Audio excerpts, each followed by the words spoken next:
कब और कैसे आई पृथ्वी पर जीवन की बहार। मनुष्य सभ्यता के आदिकाल से ही यह सोचता आया है कि धरती पर जीवन कहाँ से आया। आखिर ये तरह तरह के जीव जंतु कैसे बने, कि पृथ्वी पर जीवन की शुरुआत कब और कैसे हुई, विज्ञान की अनसुलझी पहेलियों में एक है। इस सवाल का जवाब जीवन को लेकर हमारा समूचा दृष्टिकोण बदलने में सक्षम है।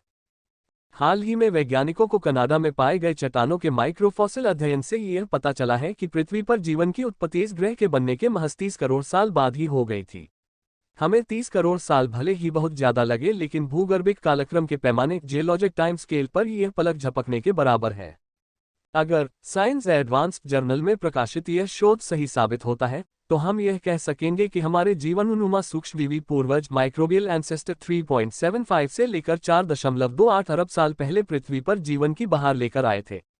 इसकी पुष्टि न सिर्फ एक नए पैराडाइम शिफ्ट का आधार बन सकती है, बल्कि जीवन की उत्पत्ति को लेकर वैज्ञानिकों का समूचा नजरिया भी बदल सकती है। मनुष्य सभ्यता के आदिकाल से ही यह सोचता आया है कि धरती पर जीवन कहाँ से आया। आखिर ये तरह तरह के जीव जंतु कैसे बने। यह सवाल कि पृथ्वी पर जीवन की शुरुआत कब और कैसे हुई, विज्ञान की अनसुलझी पहेलियों में एक है। इस सवाल का जवाब जीवन को लेकर हमारा समूचा दृष्टिकोण बदलने में सक्षम है।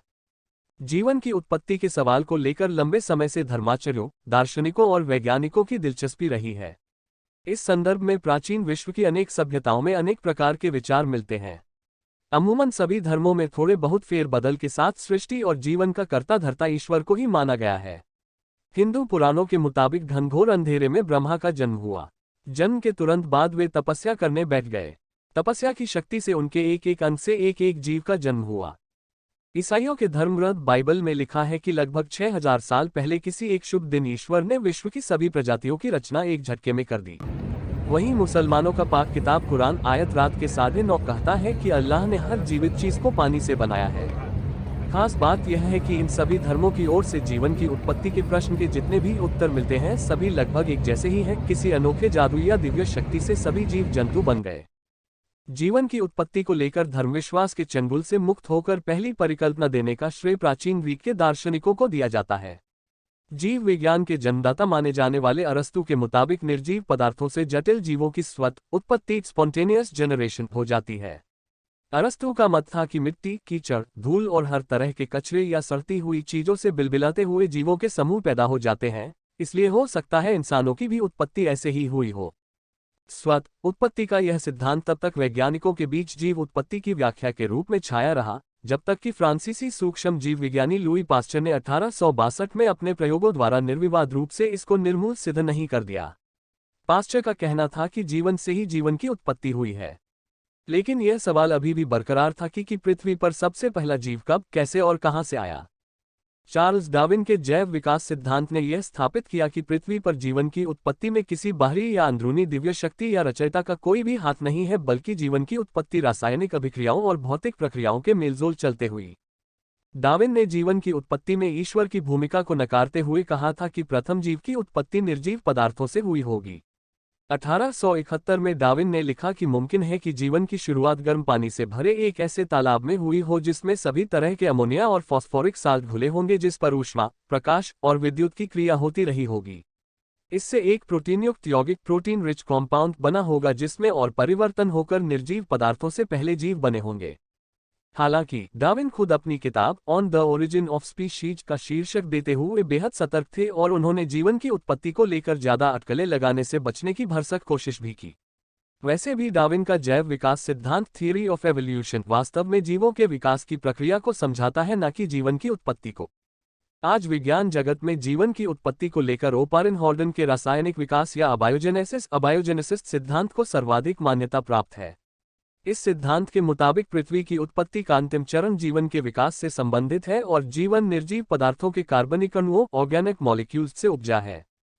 सोवियत बायोकेमिस्ट अलेक्जेंडर ओपारिन ने 1924 में यह तर्क दिया कि आबोहवा में मौजूद ऑक्सीजन कार्बनिक अणुओं के संश्लेषण को रोकता है और जीवन की उत्पत्ति के लिए कार्बनिक अणुओं का बनना बेहद जरूरी है।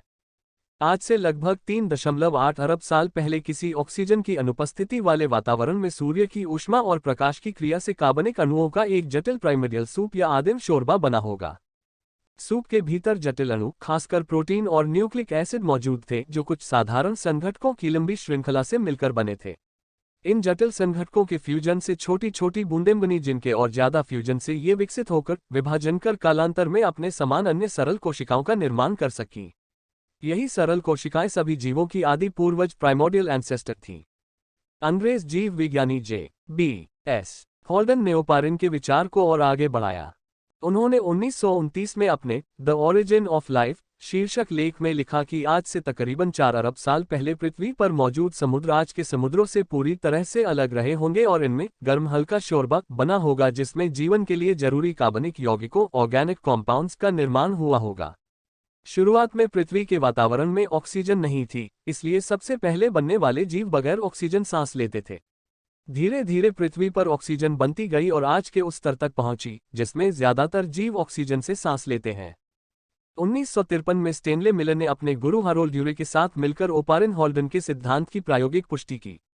मिलर द्वारा प्रायोगिक पुष्टि से इस सिद्धांत की महत्ता बहुत बढ़ गई। वर्तमान में इस सिद्धांत की मूल अवधारणाओं को वैज्ञानिक समुदाय का सबसे ज्यादा समर्थन हासिल है, लेकिन ऐसा भी नहीं है कि इससे सभी वैज्ञानिक सहमत हैं।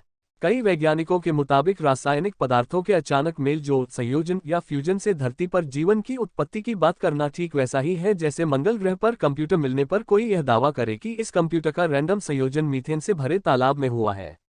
अपनी किताब द एंड ऑफ साइंस में अमेरिकी विज्ञान पत्रकार जॉन हॉगन लिखते हैं, जैव रासायनिक प्रणाली बायोकेमिकल सिस्टम लंबे समय में अस्तित्व में आया है। ऐसे में मुझे नहीं लगता कि जीवन का कोई बना बनाया नुस्खा हो सकता है कि पानी मिलाकर मिश्रण बनाओ और जीवन तैयार।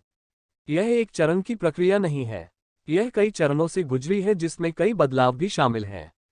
सामान्य रसायनों से एक बैक्टीरिया का निर्माण एक बैक्टीरिया से इंसान के विकास से कहीं ज्यादा कठिन बात है। एक छोटे से छोटा बैक्टीरिया भी ओपारिन, हॉल्डन और मिलर की रासायनिक खिचड़ी से कहीं बढ़कर है। जीवन निर्माण के कई मूलभूत तत्व अंतरिक्ष में मौजूद उल्कापिंडों और धूमकेतुओं में भी पाए गए हैं, जो इस संभावना को बल देते हैं कि हो सकता है कि पृथ्वी पर जीवन बाहरी अंतरिक्ष से आया हो।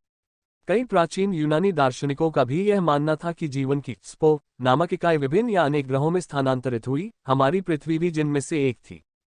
पृथ्वी पर जीवन बाहरी अंतरिक्ष से आया है, इस मान्यता को पैनस्पर्मिया सिद्धांत का नाम दिया गया है। लॉर्ड केल्विन और वॉन होल्महोल्ट्ज जैसे दिग्गज वैज्ञानिक इसके शुरुआती समर्थकों में से थे। 20वीं सदी में फ्रेड हॉल और चंद्राविक्रमसिंघे ने इस सिद्धांत को जोरदार स्वीकृति दी। बगैर ठोस आंकड़ों के इन वैज्ञानिकों ने सौर हवाओं से पैदा होने वाले वायरसों के अंतरिक्ष से गुजरकर पृथ्वी तक आने की संभावना पर भी जोर दिया था। पैनस्पर्मिया सिद्धांत में आस्था रखने वाले ज्यादातर लोग वैज्ञानिक तथ्यों और कल्पनाओं के दुधारी तलवार पर ही चलते हैं। ओपारिन हॉल्डन सिद्धांत के समर्थकों के मुताबिक सही मायनों में पैनस्पर्मिया यह नहीं बताता कि जीवन की उत्पत्ति कब और कैसे हुई, बल्कि यह केवल उत्पत्ति के फोकस को पृथ्वी से दूर अंतरिक्ष में कर देता है। फिलहाल पृथ्वी पर जीवन की शुरुआत कब, कैसे और कहां हुई, इस विषय पर ढेरों सिद्धांत और विवाद हैं। इन सिद्धांतों में से कौन सा सही है और कौन सा गलत, इस पर फौरी तौर पर कुछ भी नहीं कहा जा सकता। जीवन की उत्पत्ति को लेकर मोहक सिद्धांतों को प्रस्तुत करने का यह सिलसिला भविष्य में भी जारी रहने वाला है। हो सकता है कि जिन घटनाओं की परिणति पृथ्वी पर जीवन की उत्पत्ति के रूप में हुई, उसे शायद हम कभी समझ ही न पाएं। किसी ने ठीक ही कहा है कि जीवन की उत्पत्ति विज्ञान की सबसे कमजोर कड़ी है।